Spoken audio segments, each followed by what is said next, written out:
5일, 이번 주 금요일은 성탄절입니다. 성탄절 4주 전부터 대림절을 지키는데, 대림절이라고 하는 것은 예수님을 탄생을 기다리는 것을 말합니다.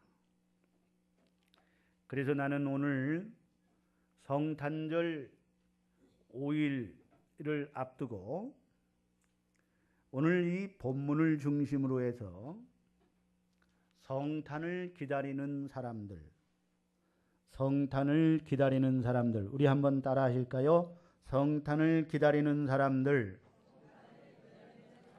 성탄을 기다리는 사람들,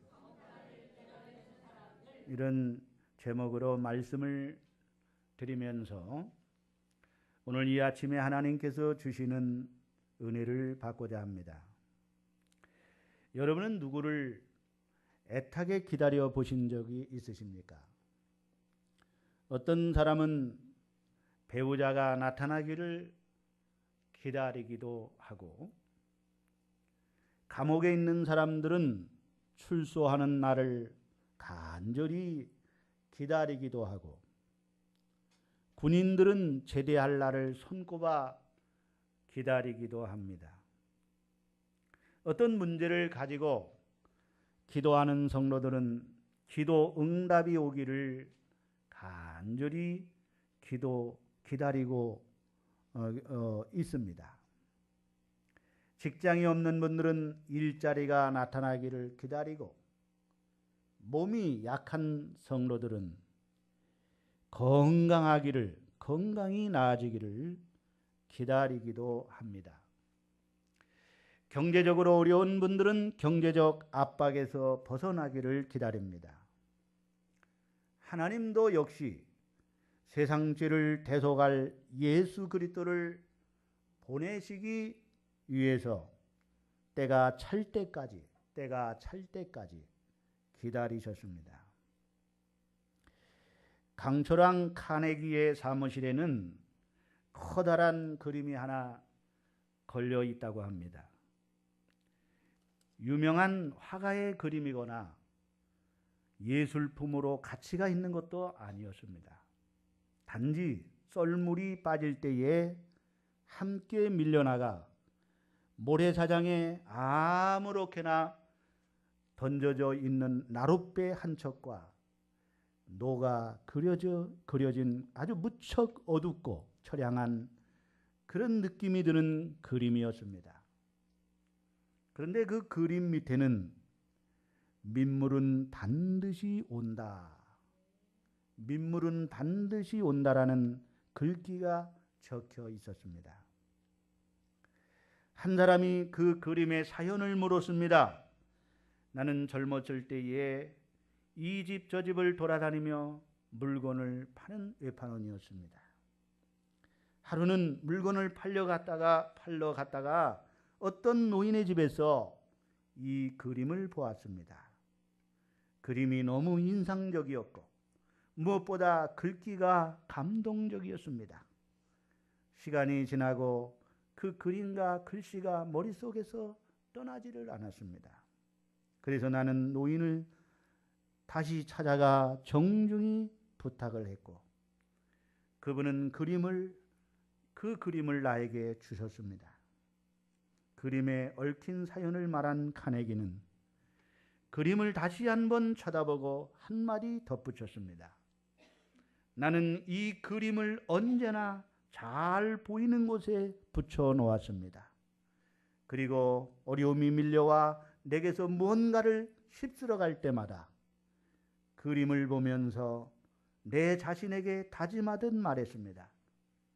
민물은 반드시 온다. 민물은 반드시 온다.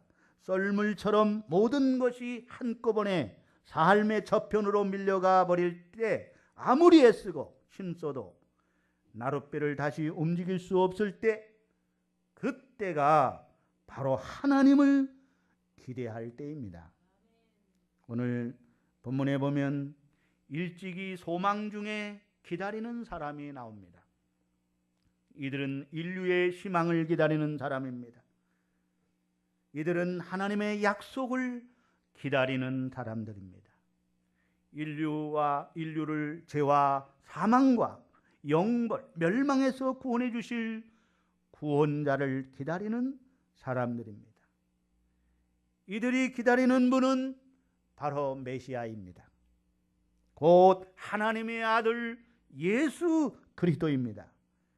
메시아 예수 그리스도는 이렇게 간절히 기다린 사람들을 찾아오셨어요.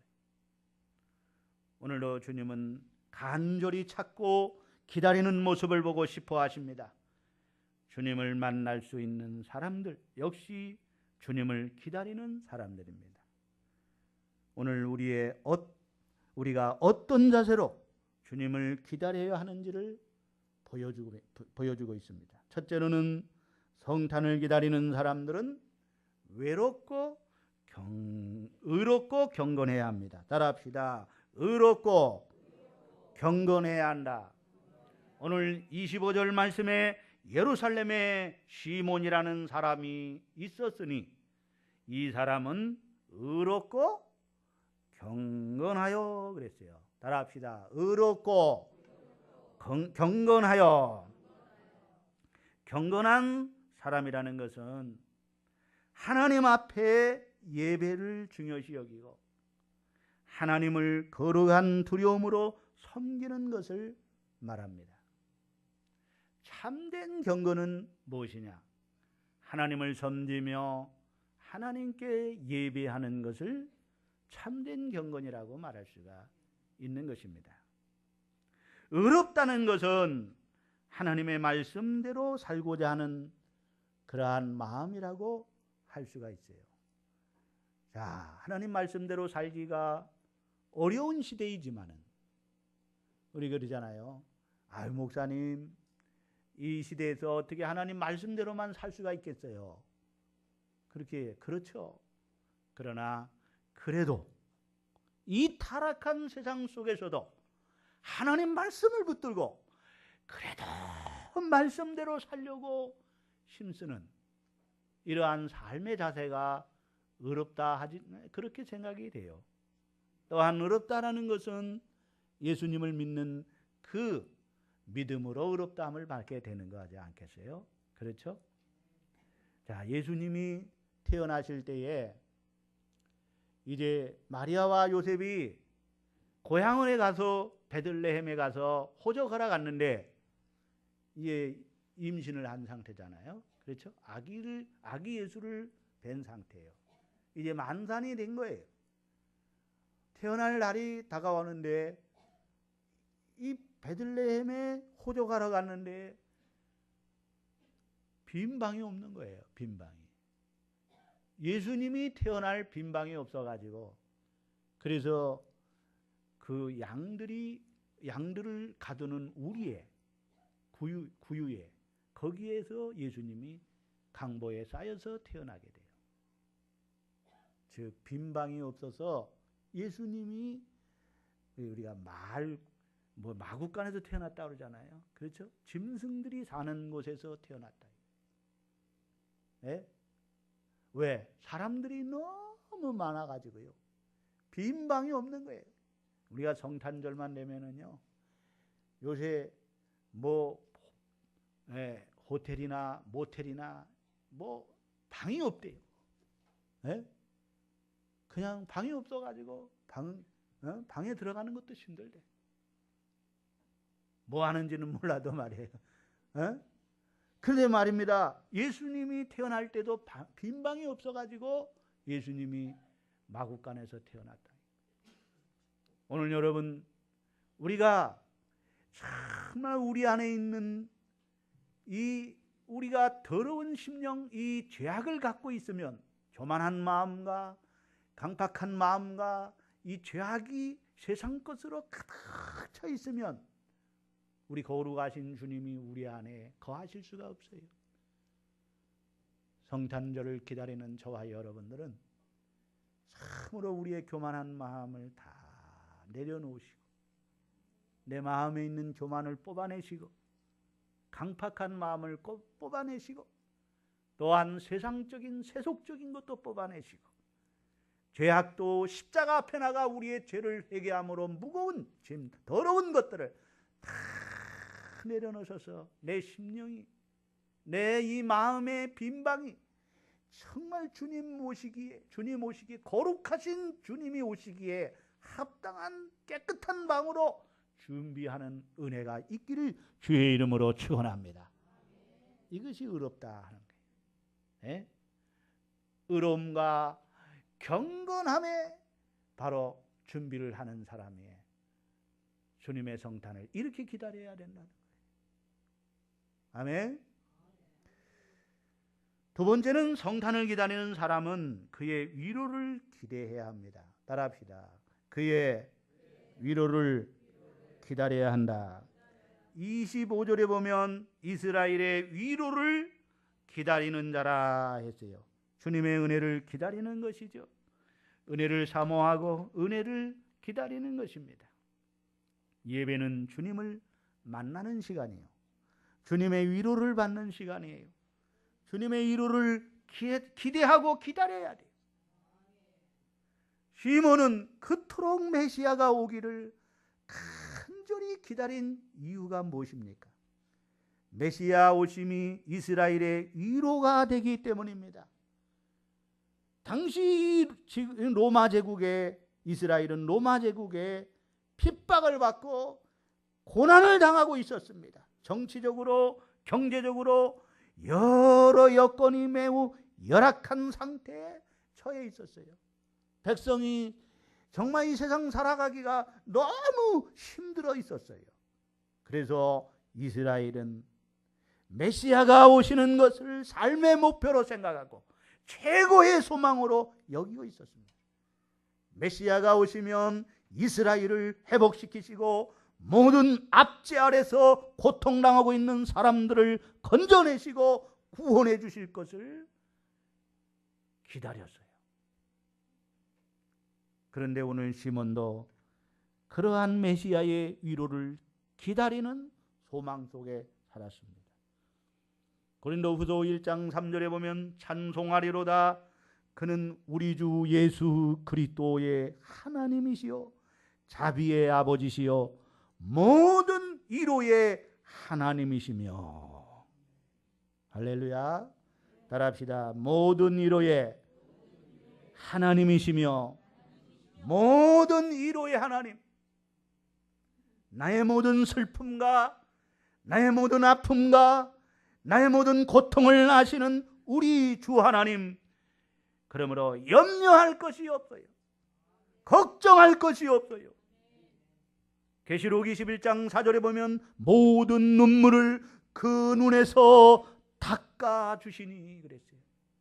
우리 주님이, 위로의 주님이 오시면 우리의 모든 그동안 당했던 어려움들, 슬픔들, 이러한 고난들, 핍박들, 주님을 위해서 당한 고난들을 주님이 눈물을 닦아주신다는 것은요,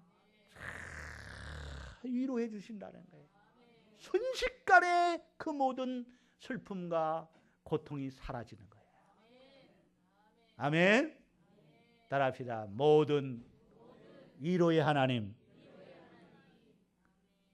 우리 주님의 탄생을 기다리는 사람들은요, 바로 모든 위로의 주님을 기다리는 거예요. 아멘.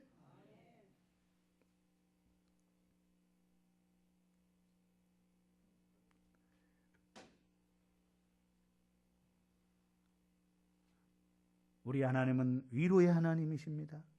우리의 고통을 돌아보시고 우리의 억울함, 주님을 위하여 당하는 고난과 핍박을 아시고 주님을 만나면 눈물을 닦아주시고 순식간에 위로가 되는 것입니다. 우리의 눈물을 씻어주시는 우리 주님이 우리와 함께 하시고 계시기 때문에 염려할 것이 없습니다. 걱정할 것이 없어요. 슬퍼할 것이 없어요. 주를 위해 고난당할 때 주님은 위로해 주시는 하나님이십니다. 오늘도 우리는 하나님의 위로를 바라보면서 살아갈 수 있기를 주님의 이름으로 축원합니다.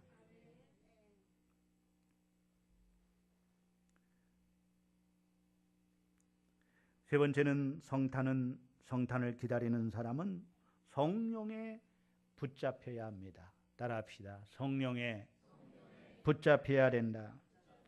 25절에 또 보면 성령이 그 위에 계시더라 그랬어요. 따라합시다. 성령이 그 위에 계시더라. 26절에 보면 성령의 지시를 받았더니, 뭘 받았더니? 성령의 지시를 받았더니. 27절에는 성령의 감동으로 이렇게 기록하고 있어요. 메시아 오기를 기다리는 이 시몬은 성령의 사람이었다는 거예요. 성령의 감동을 받고, 성령의 지시를 받고, 성령의 이끌림을 받고, 성령의 인도를 받는 사람이었다. 그러다 메시아 탄생을 만난.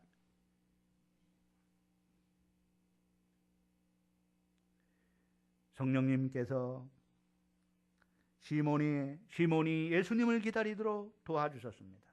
성령님께서 시몬이 기도할 수 있도록 도와주셨습니다. 성령님께서 시몬의 소망을 갖도록 도와주셨고, 성령님께서 시몬의 어떻게 행해야 할지를 지시하셨어요. 성령님께서 시몬에게 하나님의 뜻을 지시하여 그 뜻을 쫓도록 인도했어요. 그리고 성령님께서 시몬의 마음을 감동시켜 주님을 기다리면서 살 수 있도록 붙잡아 주셨어요. 25절에 보면 시몬은 성령님의 인도하심으로 의롭고 경건한 삶, 신령한 삶을 살 수 있게 하셨습니다. 오늘 성탄을 기다리는 여러분, 모두 성령의 사람이 되시기를 바랍니다. 성령의 사람이 되기 위해 먼저 여러분의 마음을 비우십시오. 죄로 가득 찬 마음을 비우십시오. 헛된 욕심으로 가득 찬 마음을 비우십시오. 성령께서 거하시기 불편하게 만드는 온갖 더러운 것들, 부끄러운 것들을 다 비우시기를 바랍니다. 그래서 성령님께 붙들려 성령을 쫓아 살아가시기를 주님의 이름으로 축원합니다. 네 번째는 성탄을 기다리는 사람은 성전을 떠나지 않아야 돼요. 따라합시다. 성탄을 기다리는 사람은 성전을 떠나지 않아야 된다. 오늘 본문에 나오는 시몬과 안나의 공통점이 있습니다. 이들은 성전 중심의 삶을 살았다는 거예요. 27절에 시몬이 성령의 감동으로 성전에 들어가서 아기 예수를 만나게 됩니다. 또 36절, 37절을 우리 다 같이 보세요. 36절, 37절 시작. 또 아셀 지파 비누엘의 딸 안나라 하는 선지자가 있어 나이가 매우 많았더라. 그가 결혼한 후 7해 동안 남편과 함께 살다가 가부가 되고 84세가 되었더라. 이 사람이 어디를 떠나지 아니하고 성전을 떠나지 아니하고 주야로 금식하며 기도함으로 섬기더니.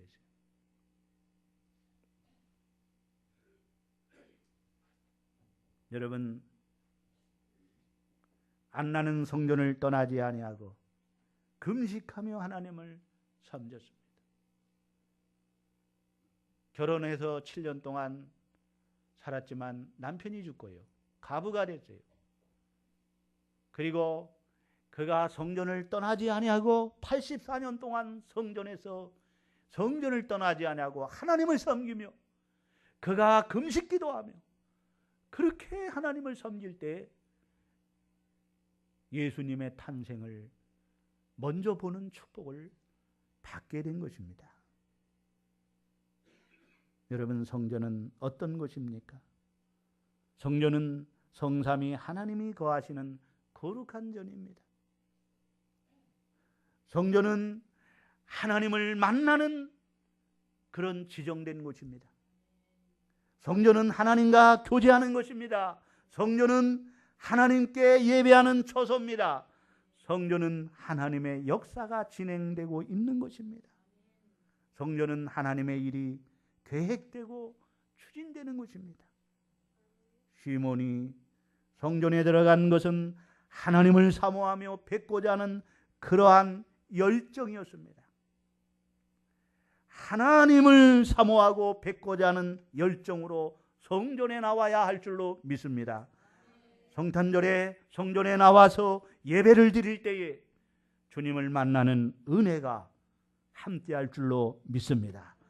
성탄절에 우리는 시몬처럼 안나처럼 성전에 나와서 동방의 박사들처럼 엎드려 경배하고 찬송하고 기도하다가 주님을 만나는 이 축복이 함께할 수 있기를 주의 이름으로 축원합니다.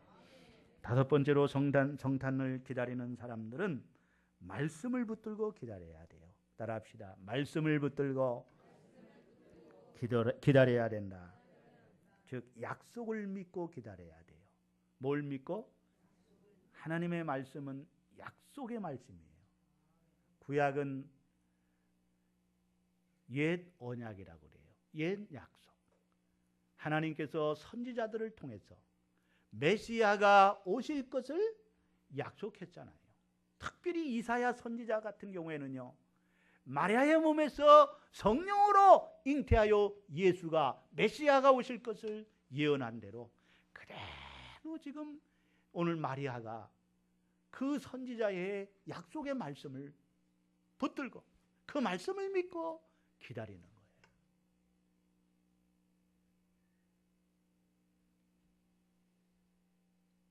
성경을 믿고 기다리는 거예요. 뭘 믿고요? 성경을 믿고. 이 마리아도요, 천사가 미리 예수님의 잉태할 것을 알려줬을 때 어떻게 이런 일이 있을 수 있느냐는 거예요. 내가 사내를 알지 못했는데 내가 어떻게 처녀가 아이를 뵐 수가 있느냐는 거예요. 내 몸에서 어떻게 메시아가 나올 수 있느냐는 거예요. 도저히 이것은 어떻게 이걸 믿을 수 있겠느냐는 거죠. 너무 황당한 일이 아니겠습니까? 세상에 이런 일이 정말 있을 수가 있는 겁니까?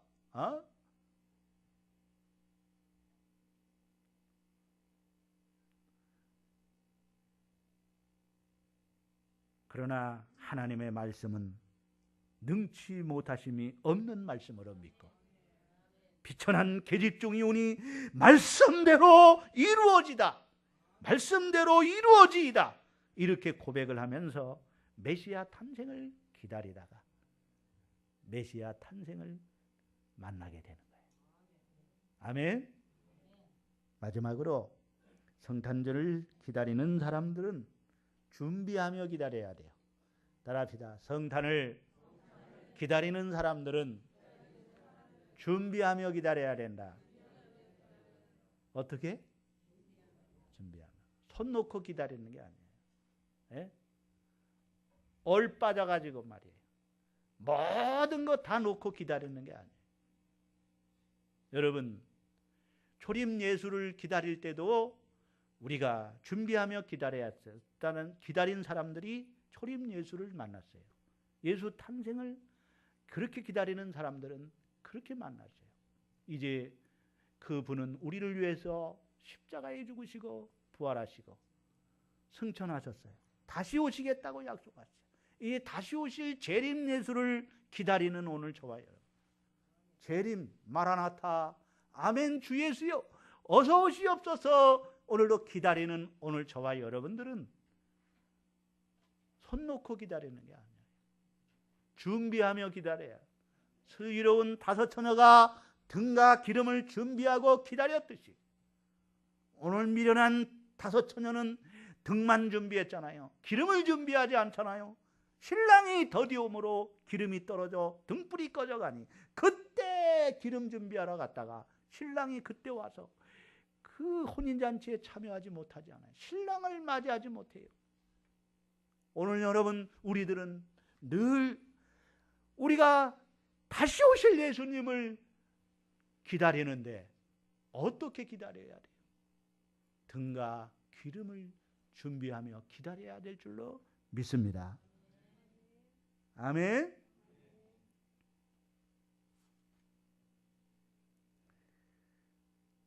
오늘 여기 안나 여선지자는 성전을 떠나지 아니하고 금식 기도로 준비하면서 84년 동안 기다리다가 메시아의 탄생을 만나고, 시몬이라는 사람은 의로움과 경건함으로 하나님께 예배드림으로, 그 성전에서 하나님께 예배함으로 경건함으로 그렇게 준비함으로 메시아 오기를 기다리다가 메시아를 탄생을 만나지 않습니까?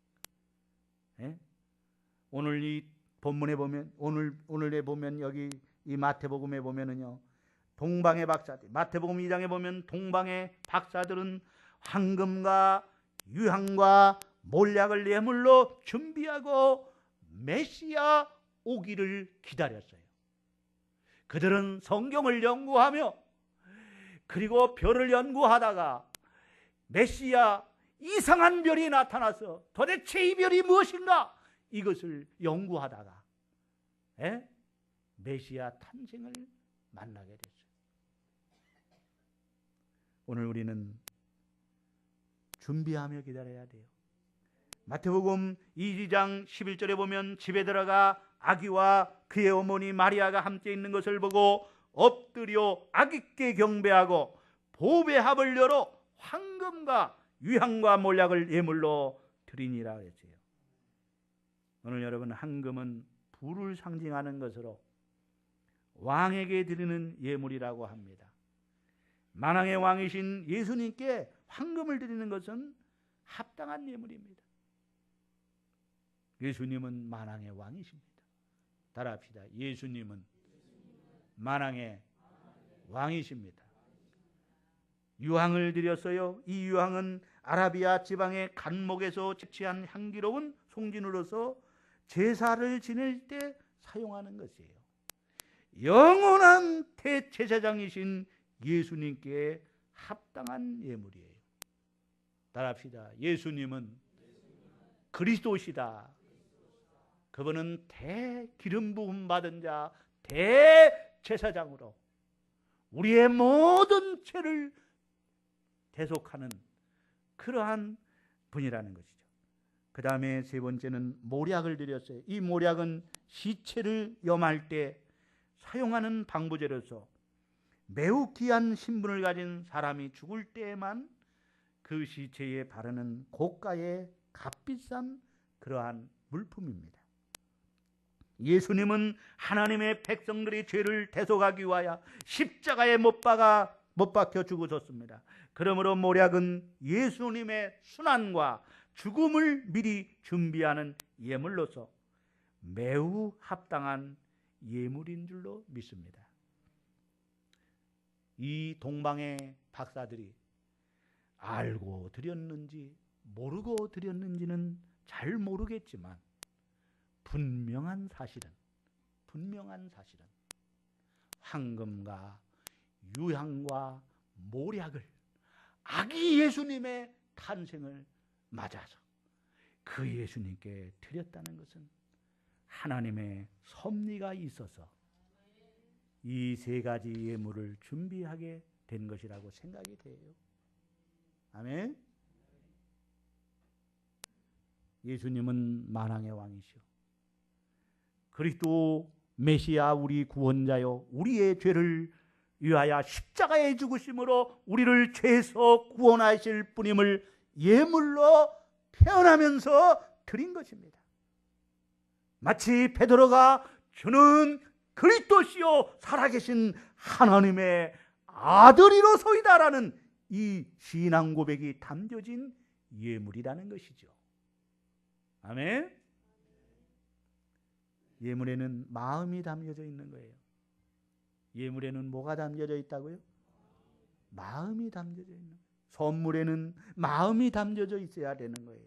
여러분, 저에게 무슨 선물을 한다면 그 선물 자체보다도요, 그 선물 안에 담겨져 있는 여러분의 마음이 더 중요한 거예요. 저를 생각하는 마음, 목회자를 존경하고 사랑하는 마음, 또 목회자에 대한 감사하는 마음, 목회자를 생각하는 그 마음, 어떤 액수보다도 그 선물이 무엇이냐보다도 그 선물 안에 담겨져 있는 마음, 그 선물에 담겨져 있는 그 마음이 중요한 거예요. 그렇지 않아요? 아닌가 보죠? 선물 그거 뭐 중요하겠죠. 그러나 그거보다 더 중요한 게 그 마음에, 그 선물 안에 담겨져 있는 마음. 그래서 왜 선물을 드립니까? 내 마음입니다 그예요. 그렇죠? 그리고 어떤 분은요 그래요. 선물은 안 하고요, 마음만 받아주세요. 마음만 받아주세요. 그거는 상대방이 하는 거요. 만약에 선물을 가져오면 참 어려워요 너무. 그러면 아주 너무 비싼 것을 선물을 하는 거야. 그러면 뭐라 그래요? 아, 됐습니다. 마음만 받겠습니다. 그러죠? 아, 그래 안 그래요? 설교 길어져. 빨리 하죠. 그 선물 안에 있는 마음이 중요한 겁니다.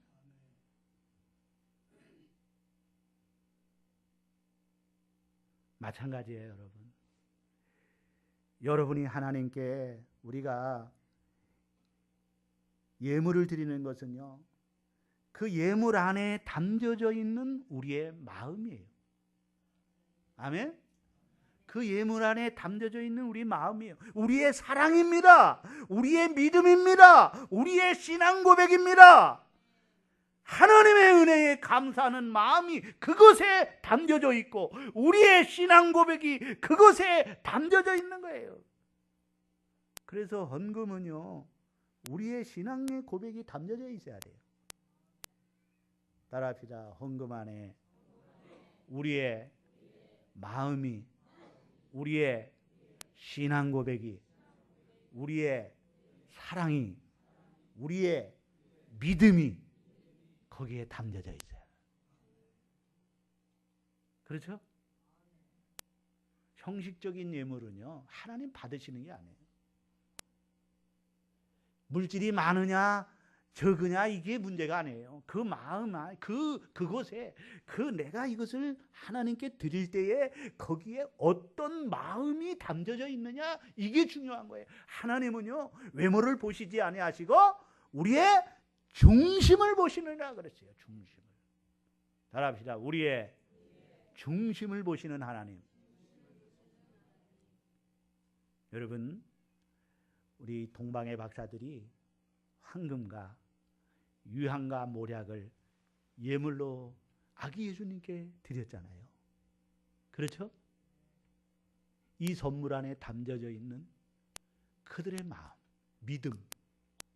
오늘 여러분, 주는 그리스도시요 살아계신 하나님 아들, 천국이 있음을 고백하는 정말 주님이 나를 구원하기 위해 오신 그 예수님의 탄생을 진심으로 축하하고 믿음으로 신앙 고백으로 귀한 예물을 하나님 앞에 드리는 저와 여러분 되기를 주의 이름으로 축원합니다. 결론의 말씀을 드리겠습니다. 이제 성찬들이 다가오고 있어요. 여러분은 성탄을 기다리고 있습니까? 어떤 마음으로 어떤 자세를 가지고 기다리십니까? 시몬과 안나처럼 하나님을 경외하며 그래도 하나님 말씀을 붙들고 말씀대로 살며 성전에 나오셔서 기도하며 예배함으로 주님의 위로와 은혜를 기다리며 인내하며 오늘 동방의 박사들처럼 황금과 유향과 모략을 보배합을 준비하여서 진정한 신앙 고백을 준비하며 기다리다가 메시아 그리스도를 만나는 이 축복이 함께할 수 있기를 주의 이름으로 축원합니다. 축원합니다. 하나님 아버지 감사.